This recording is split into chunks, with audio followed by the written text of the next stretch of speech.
What's up everyone, Patrick here, welcome back, and moving on to the next video, we have to factor these expressions here. So all of these expressions we're going to be factoring using a difference or a sum of cubes, so a little bit more practice with that. Now, just in general, to remind you of the formulas, if we have a difference of cubes, what does that factor into? Well, a minus b, a squared plus ab plus b squared. And then if we have a sum of cubes, that factors into a plus b, a squared minus ab plus b squared, like that. So those are the formulas we're going to be using to factor these over here. So starting with number one, we got 27 minus x to the 3. Well, notice in this case, we can rewrite this as 3 to the power 3 minus x to the power of 3. So this is a difference of cubes right here. So the a value in this case is the 3. The b value would be the x. And then we just have to take these and then plug them into that right side over here.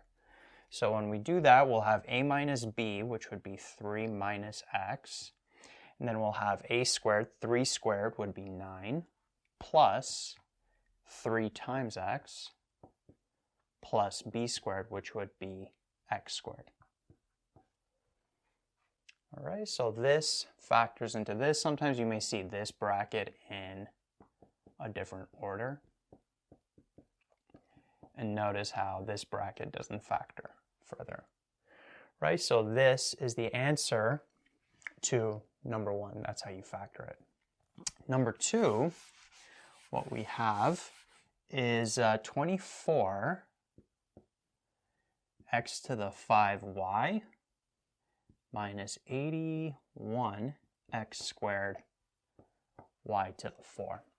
Now, first thing you always want to look at or look for in expressions is, can you factor anything out? I should have mentioned that with number one as well. And number one, notice we couldn't factor anything out. So we had to go into a difference of cubes right away.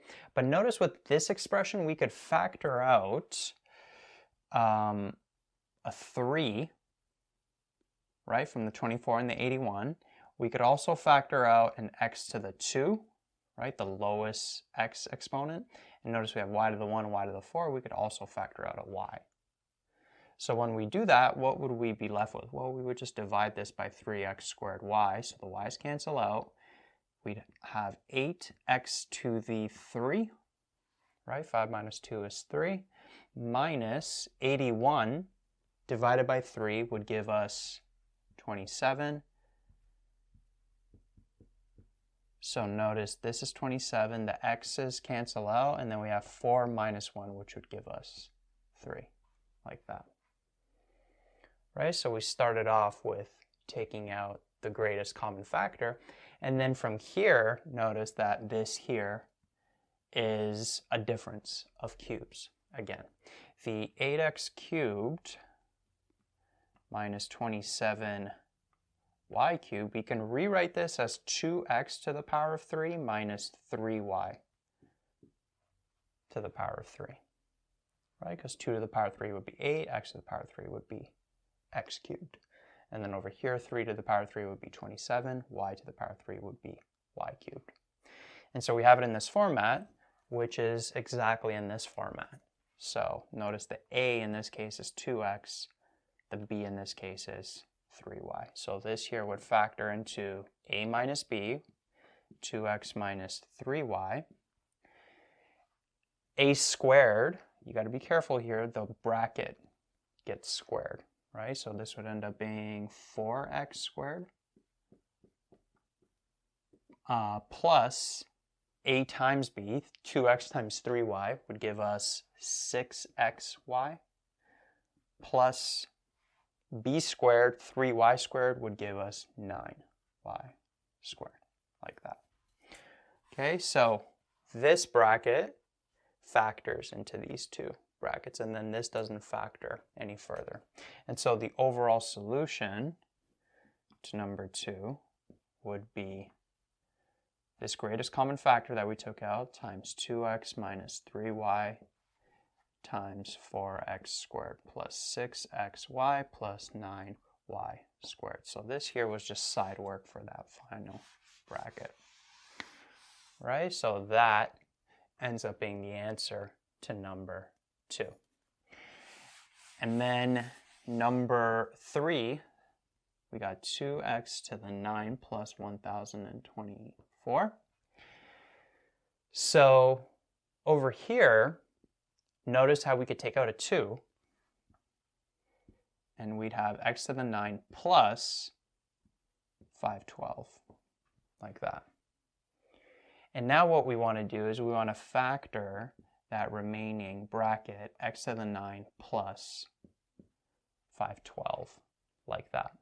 Well, notice that the third root of x to the 9 would just be x to the 3. So we can rewrite this as x to the 3 to the power of 3, like that. And notice the third root of 512 would be 8. So we can rewrite the 512 as 8 to the power of 3, like that. And now notice that this is in this format, right? Where the a is the x cubed, and then the b is the 8. And so then we just plug it into that formula.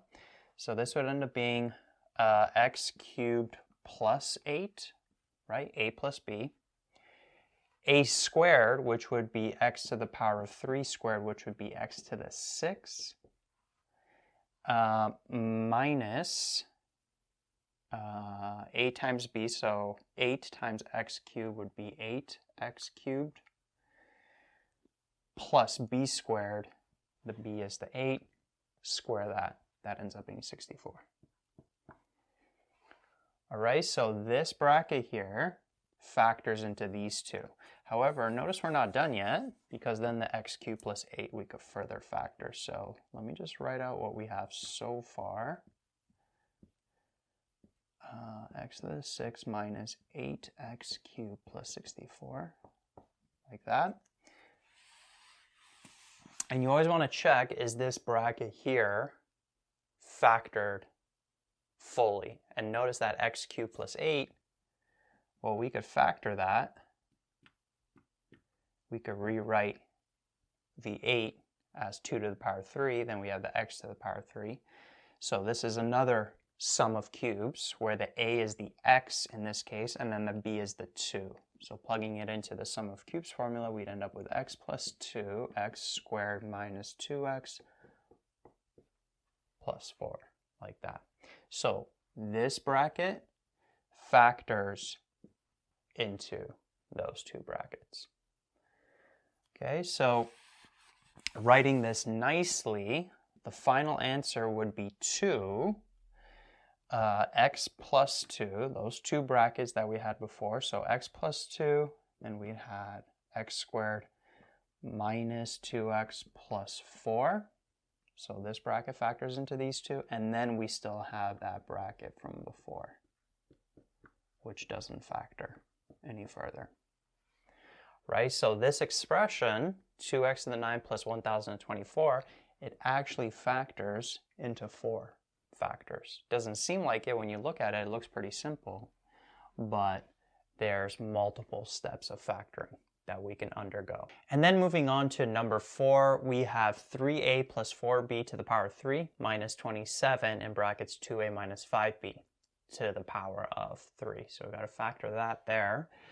Now this one, it's a little bit more tricky. Notice this one here, this expression, it's already the a, so it's already that entire thing right there. So the a value in this case is the 3a plus 4b. I should have maybe used different variables here so you don't get confused with this a in the formula and then this a in the actual expression. So the a in this case is this. However, this expression, what we want to do, let me just write the whole thing over here. We got to take that and rewrite it as 3 times 2a minus 5b. And all of that's going to be to the power 3 because of this 27 here that's lingering. So we need to take this whole thing and take it to the power of 3. And then notice that if we were to expand this, we'd have 3 to the power of 3, 2a minus 5b to the power of 3, because these two things are multiplying. So that exponent can go to both terms. And then 3 to the power of 3 is where that 27 comes from. Right? So we took this and rewrote it like this in order to see that the b value is that entire square bracket right there. So the b value would be 3 bracket 2a minus 5b. Sorry, not to the power of 3, just that on its own. Right? So comparing it to this formula, this bracket is the a, and then this square bracket is like the b, right? A cubed minus b cubed. And then, knowing that this is the a, this is the b, we just plug it in to that formula. There's going to be a lot of algebra here. So notice we'll have a minus b. So we'll have this minus that. So we'll have 3a plus 4b minus 3 bracket 2a minus 5b. Like that. And then in square brackets, we'll have a squared, so it'll be 3a plus 4b squared plus a times b, so this times that, so the 3 I'll put in front, and then it's going to be those two brackets multiplied.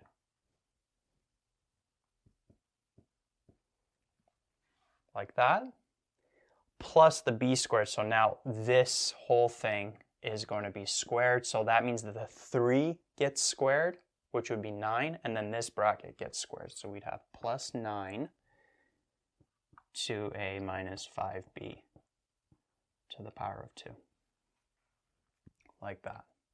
Okay, so be careful with your algebra. These are popular types of factoring sum or difference of cubes questions where you have these brackets as these a's and b's from the formula, right? And so from here now we would have to expand all of this and basically simplify. So this first bracket, let me work with it on the side. So we have 3a plus 4b minus 6a plus 15b, right? When I take the negative 3 and distribute it. So this would end up being what? Negative 3a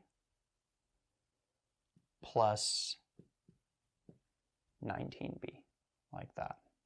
So this bracket here would be negative 3a plus 19b. That's what it simplifies to. And now to work with this remaining bracket over here, I'm going to work with these expressions separately. So we'll have 3a plus 4b squared. So notice that if we write out the two brackets and then we FOIL everything out, we would end up with 9a squared. And then we'll have 12ab plus 12ab, which would give us 24ab plus 16b squared, like that. So this expands into that. So we would have, I'll write that over here, 9a squared plus 24ab plus 16b squared. And then we're going to have 3 times 3a plus 4b times 2a minus 5b. And so foiling this all out, we would have 6a squared. This times that would give us minus 15ab plus 8ab when we multiply these two. And then this times that would give us minus 20b squared, like that. And then these two simplify.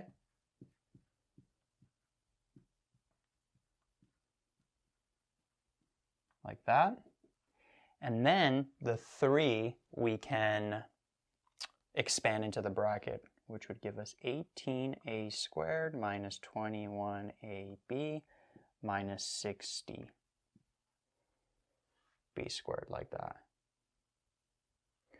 So this would be plus 18a squared minus 21ab minus 60b squared. Right? Told you it was going to be a lot of algebra. And then the last one would be 9 times 2a minus 5b squared, which would be, sorry, the squared should be on the outside. And then when you take 2a minus 5b multiplied by 2a minus 5b, you'd end up with 4a squared minus 20ab plus 25b squared. You'll have minus 10ab, but then those would simplify to negative 20ab. And so now, when you distribute, you'd end up with 36a squared minus 180ab plus 9 times 25 would give you 225b squared, like that. Okay, so that would be this expression. So if we write all of that out,